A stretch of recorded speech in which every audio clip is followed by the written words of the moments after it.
السلام عليكم ورحمة الله وبركاته. أشما أركفون أردفتوتا في كبدمتوتا هرزان أورو جرجرتو سننت أردفتوتا في كبدمتوتا أمنتف كتان جندان أسوالين كودين هرّا وأنا داك أبدي فيجرا إنس يجور أركولي إلمنا ما هدو هركاك أبو كيسا إني أسي ترجتان كون قارا نموني كنا كلتي نياتا يوكينا موتو كميتا كنياتا نياتا قفان كم بيكانيدا قارتش كنا توكيتشا يوكينا موتو يوك تيتك آيوتا هيك آرا هاga فريسة دي ليفنا جروك qaaraan guddaa furdaa yoo ta'e jedhee qaaraa kennaa dhiqnee qopheeffannee addaan murree garaa isaa akka firii isaa isa keessaa yaafne qulqulleessina jechuudha.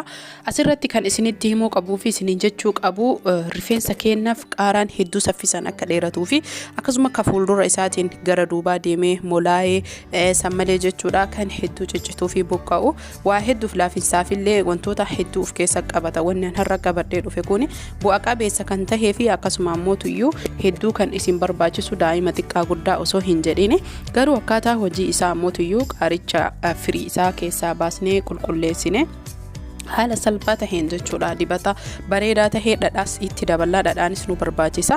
Harceen boqqollollee nu barbaachisa. Namoota hedduutu waa'ee rifeensa kana gaafii gaafataa jirani. Gaafileen isaanii rifeensa kan laaffisu keessattuu jechuudha. Kanaafuu molaa'ee ijoollee keenya rakkisaa jirudha. Qaaricha keenya erga haala kanaan qulqulleeffanne qaaraa nama gubus ni taha kan nama hin gubnes ni taha kan asirratti isin ibsuu qabu.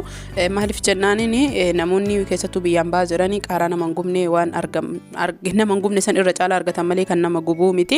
Kan nama gubus yoo ta'e kan nama gubnes yoo ta'e jiddu galeessallee yoo ta'e rakkoota kan qabu haala margitan kanaan qaaricha kennaa xixiqqeessinee kukkunnaa jechuudha. Erga kukkunnee geessinee ammoo tuyyuu wantoonni nu godhuu qabnu ni daayinaa bishaanis nu barbaachisa. Bishaanicha isaa saniin dibata yookiin kireema haala salphaa ta'een mana keenya keessatti harcee boqqolloo fi dhadhaa killee nu barbaachisa jechuudha kaniin walitti hojjannu. Kanaaf hanga xumuraatitti namoonni viidiyoo kana ilaaltanii hedduu kan isin galuu fi irraa fayyadamtan warra amma isiniin hin danda'amnes gaafa biyya keessan galtan kan hedduu isin fayyaduu fi akkasuma immoo rifeensa keessan kan yeroo dheeraa ciccite kan isin deebisu kan afoon isin irraa malaaxa illee kan isin deebisu haala ammaasitti argitan kanaan ergaa kukkunnee geessinee jechuudha. Amma maashina qopheeffannee bishaan burcuqqoo tokko itti naqnee maaliif jennaaniin qaaraan kun akka nuudaa akkamuu fi bishaan burcuqqoo tokkollee guutuu baatan ruubii hir'istanii jechuudha kan itti godhuu ni dandeettanii akka qaaraan nu daakamee cuunfaan qaaraa jala isaati nu bahuudha. Hanga xumuraatitti warroonni maatii koo taatan galatoomaa isiniin jedha. Akkasuma warri viidiyoo ilaaltan subscribe like gochuun warri subscribe gootan like share gochuun hiriyoota keessanii qooda koomentiin yaada babbareedaa naaf kennaa isiniin jedha. Kunoo akkuma itti argitanitti daakkannee geessine jechuudha waan qabdaniin jechuu meeshicha qabdanii meeshaa cuunfaa kamuu daakuu danda'uun daayitan jechuudha. Achi booda ammoo distichuma reefisanis haa ta'uu isaanii haa ta'uu dhimbiibbaa fudhannee yookiin ammoo tuyyuu haala bifa margitan kanaan saffaayaa fudhannee itti naqna jechuudha. Cuunfaa isaa gattaa gubbaa jechuudha. Walumaa galatti keessaa kan ol hafuu qabu yookiin keessaa baasnu kan nu barbaannu cuunfaa qaaraa qofa. Qaaraa adda isii yoo daayitan cuunfaa ta'uu hin dandeettu. Sababa kanaaf bishaan burcuqqoo tokko nu barbaachisa. Dhadhaa maankaa tokko nu barbaachisa. Harcee boqqolloo maankaa lama nu barbaachisa yookiin maankaa tokko nu barbaachisa jechuudha. Sababni isaallee sababa kireema bareedaa tahee fi rifeensa keenya dheeressuu mataa nu bawwaafatu akkasuma kan nurraa molaa'ee fayyadamuu dandeenya. Ji'a keessatti isa kana guyyaa 3 yookiin al 3 fayyadamuu ni dandeettan jechuudha yeroo dheeraa osoo hin tahin. Kan asitti argitan kun amma harcee boqqollootiif Afrikaan kan qopheesse boqqolloo uumamaas hedduu ta'a jechuudha. Karaa barbaadaniin sammales jechuudha. Dhugaa rabbii karaalee hedduu fayyadamuu dandeenya boqqolloo kana jechuudha. Namoonni biyyaan baa jirtan kunoo harcicha boqqolloo Afrikaan adda addaa qopheessee fi akkasuma immoo gabarraa qodaa adda addaatiin kan saamsamee gurguramuu fi kaartoonii adda addaatiin kan gurguramuudha. Namoonni hedduu ni beeytan jedhee yaada. Sabab kanaaf jecha akka fakkeenyatti kama arguu danda'a yookiin argachuu danda'a isiniif dhiyeesse malee safaraanis harceen boqqolloo ni gurgurama. Keessattuu biyya keenyatti ofii kan daakkatanii fi daayisifachuu dandeettanii jechuudha. Ijoolleen biyya keessa jirtan yeroo hedduu warri biyya jirru kan biyyaan baaf Afrikaan kalaafisee daakamu kan biyya keenya sun turra bu'a qabeessa fi fayya qabeessa isiniin jedha. Warri biyya jirtanis taatanii gaafa biyya galtanis haala kanaan fayyadamuu ni dandeettanii harcee boqqolloo maankaa xiqqaa tokko jechuudha. Maankaa dhiifaman maankaa xiqqaa lamaa fi yookiin ammoo yookiin jechi jedhu asirratti kan isin ibsuu qabu tokko yoo filattan tokko dhiisuu jechuudha. Yookiin maankaa nyaata guddaa tokko yookiin xiqqaa sukkaaraan itti godhannu lama jechuudha. Namni maankaa xiqqaan itti gootan maankaa lamatti safarattanii kan maankaa guddaan itti gootan ammoo maankaa tokko itti goone ibiddarra keenya akkasiin dura kireema barsiisee ture. Kireema waa'ee arjee boqqolloo kana akkasuma dinnichaa wajjin karaa kamiin akka kireema fayyadamnu daqiiqaa 2 qofaaf jechuun ibiddarra harka keenya odoo irraa hin fudhatiin waliin dhooyne kireema haga ta'utti daqiiqaa 2. Obboleeyyan kee asirratti namoonni hedduu osoo akka ajajamanii fi yookiin akka godhaa jedhanitti hojjedhaa jedhanitti hin hojjetin naan taane hin milkooyne jettanii obsaan wanni hin taane tokko hin jiru. Obsaan aanan goromsaa dhugaa jetti Oromoon keenya. Sababa kanaaf jecha deemnee ibiddarra keennee walumaan kan walitti deebinu tahaa jidduun garuu viidiyoo kan dhaabee itti deebi'u isinis asumaan na of kolcha. Amma sirra deebi'ee warroonni viidiyoo koo ilaaltan obboleeyyan kee laayik gochuun sheer gochuun waliif qoodaa isiniin jedha isin fayyada. Irraa fayyadamtan waan hedduu qabatee kan dhufuudha.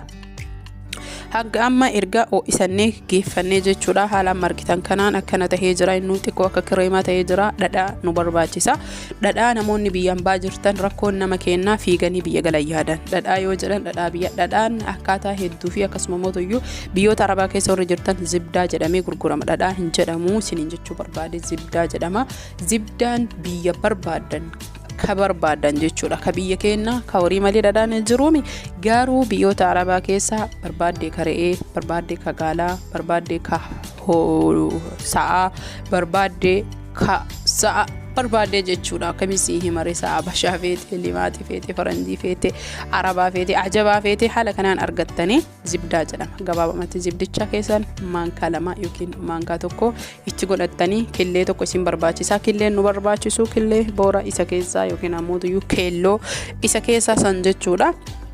Haalaan margine kanaan dhadhaan jechuun rifeensa keenya laaffisuufis tahee bareechisuuf akkasuma immoo dheeressuuf saffisaa rifeensi keenya akka laafuu akka dheeratu akka cululuquu fi lakkuu hin godhanne akka hin ciccine yookiin hin ququrxamne kan gargaaru dhukkubbii mataas kan nurraa hir'isu jechuudha. Yeroo hedduu namoonni mataan bu'aafatanis tahee akkasuma immoo namoonni yeroo hedduu dhiphina adda addaa qabdan dhadhaa osoo fayyadamtanii hedduu bareeda keessattuu jechuudha. Dhaloonni biyya keenyaa guutuun Oromoo qofa osoo hin tahin dhadhaa osoo dibatan kan guddatanii fi akkasuma immoo sammuun isaanii jiidhinsa dhadhaa kan barate waan ta'eef jecha hedduu rakkooleen adda addaa yeroo aaraan yeroo ho'aa sammuun isaanii kan banamuu fi kan goguudha. Dhadhaa jechuun pirootiinii viitaaminii adda addaati. Killeelleen pirootiiniidha jechuudha. Albuuda hedduun kan badhaate of keessaa qabdi. Killeenis jechuudha. Killee adii keessaa baasni adiillee wantoota hedduutti fayyadamuu dandeenya jechuudha. Killeen fuula keenyaafis tahee qaama keenyaafis nyaataafis hedduu baratamtuudha. Taree biyya keenya keessatti killeen nama ajjeefti yoo nyaatan kan jedhamtu adeema jechuudha. Wantoonni akkasii sun sobaa. Killeen wanni isin nama ajjeestu takka illee jiru nyaata filatamaa fi qaama ilma namaatii madaalaa tahee fi dirqama osoo danda'amee guyyatti killee takka argatanii dirqama jechuudha. Akka qorattootaa fi akkasuma immoo ogeeyyiin fayyaa murteessanitti jechuu barbaade. Kanaaf waan nu miidha rabbiin keenya hin uumu jalqabu mayyuu kuni namoonni hedduun ni beekan jedhee yaada. Erga dhadhaa itti goonee waliin dhooyinee geessinee killee boora adii keessaa baasnee adii achi kaannee boora itti goona killee matakka boora keessaa san qofa jechuudha. Haala kanaan waliin dhugaa rabbii jechuudha. Namni obsaan kana fayyadame jechuudha.